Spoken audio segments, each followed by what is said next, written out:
What's up, y'all? Sparta here. Give me 1 second, actually.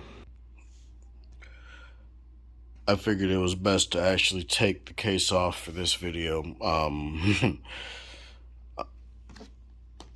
due to the fact that, due to the subject matter of this video, I guess it's just best that I show the phone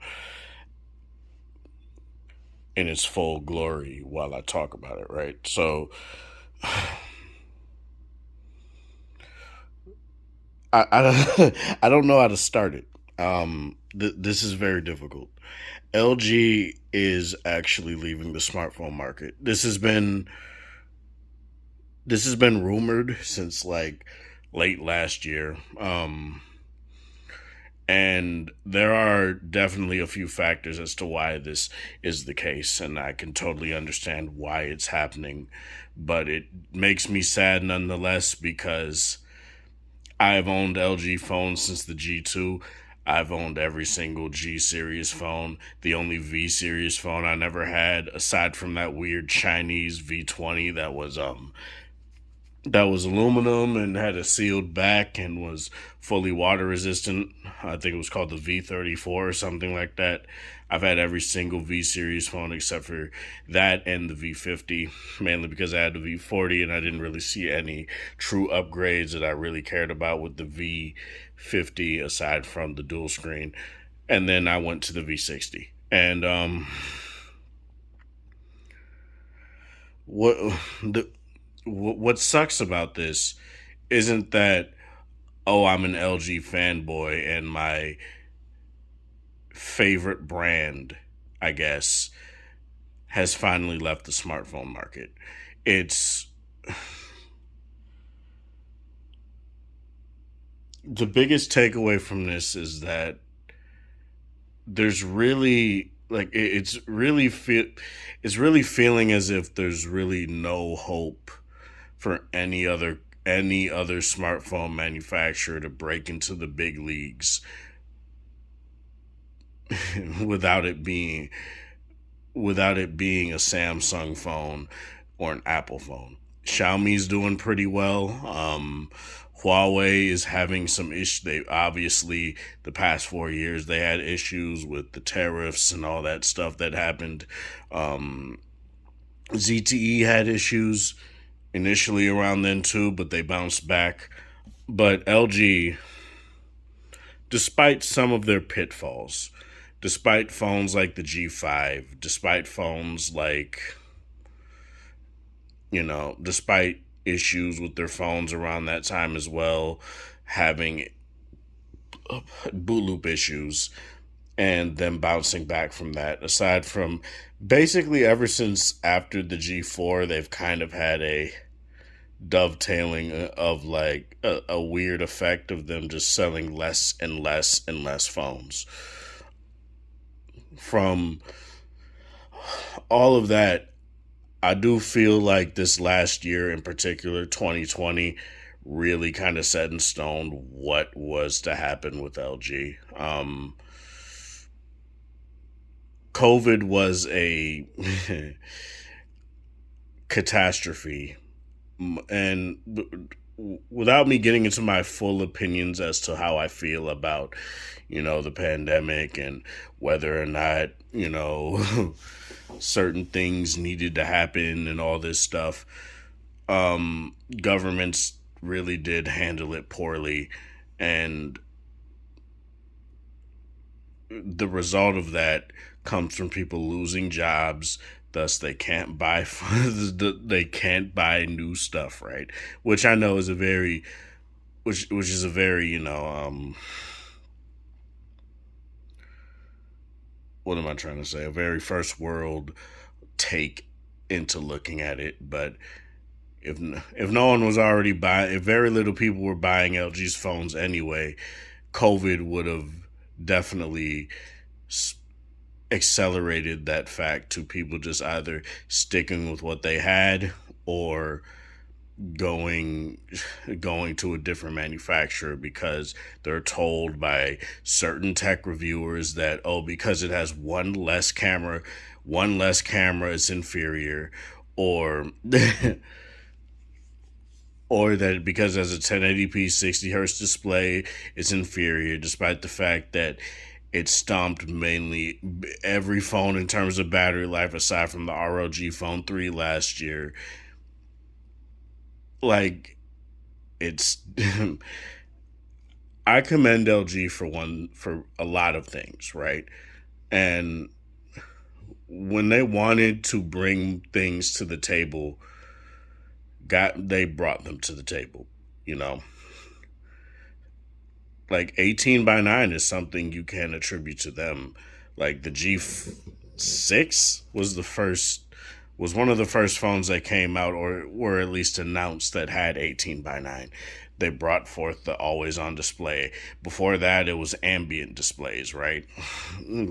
um they brought things like laser autofocus, quad HD to the mainstream. They did a lot of things that people, optical image stabilization, ever like the G2 brought OIS to phones.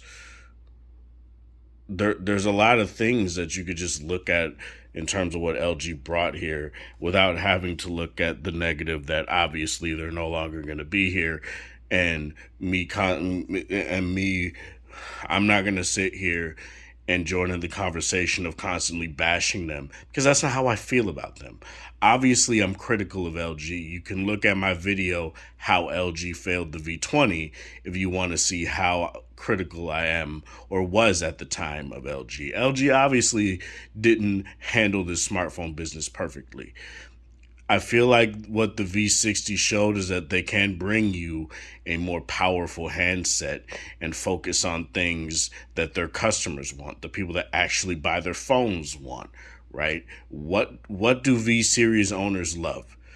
A powerful phone with very good hardware, right? That has obviously the headphone jack on the market, unless the ROG Phone 5 does indeed succeed that. Then phones like then Sony pivoted, right? Those, you can't say that phones like the V series phones didn't make Sony pivot. Like Sony went from making pretty a pretty standard phone to with the Xperia 1 and the Xperia 5 series, them going into, okay, we're going to jump into this more prosumer market in terms of phones.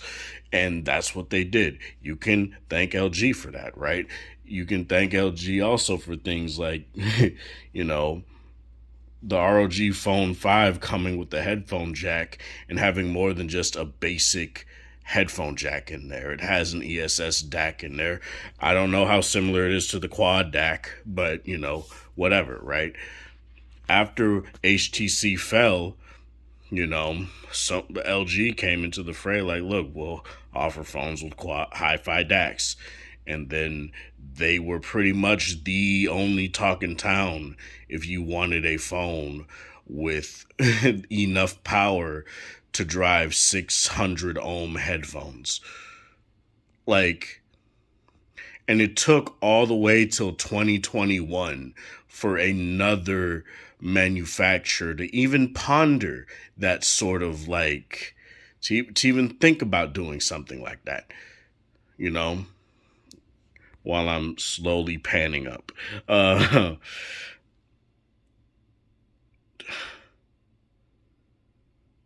There are a lot of things that I love about LG. You know, there are a lot of things that I'll miss, most definitely. But to me, what I'll miss the most is just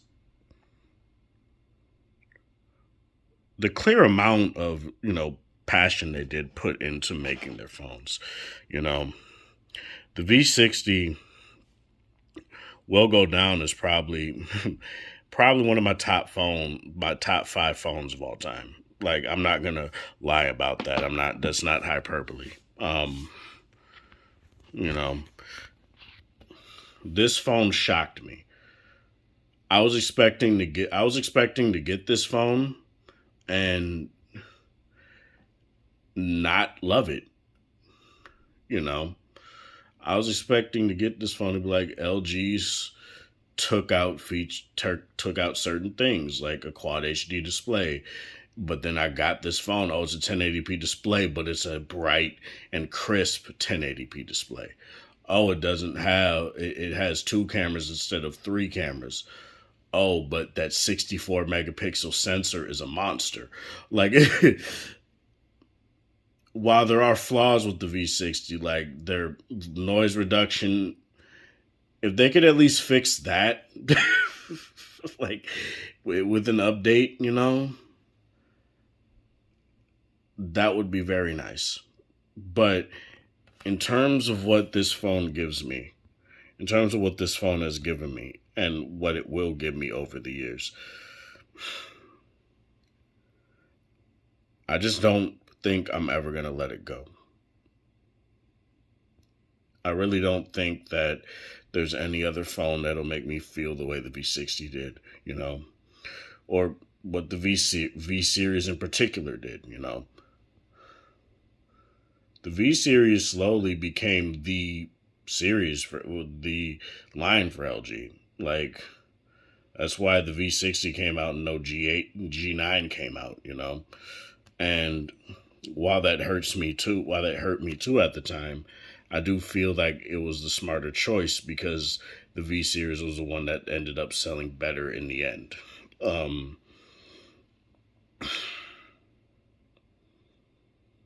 You know, I made a video a while back saying thank you, LG, and I will say that again. Thank you. Um, Without you, I probably wouldn't have a channel, honestly. Um, every single LG video I make does the best, even now. you know, and it sucks because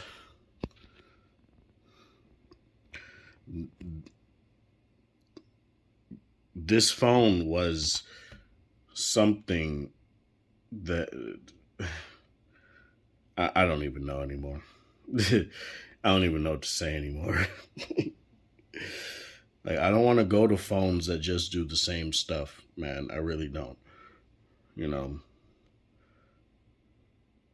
it sucks.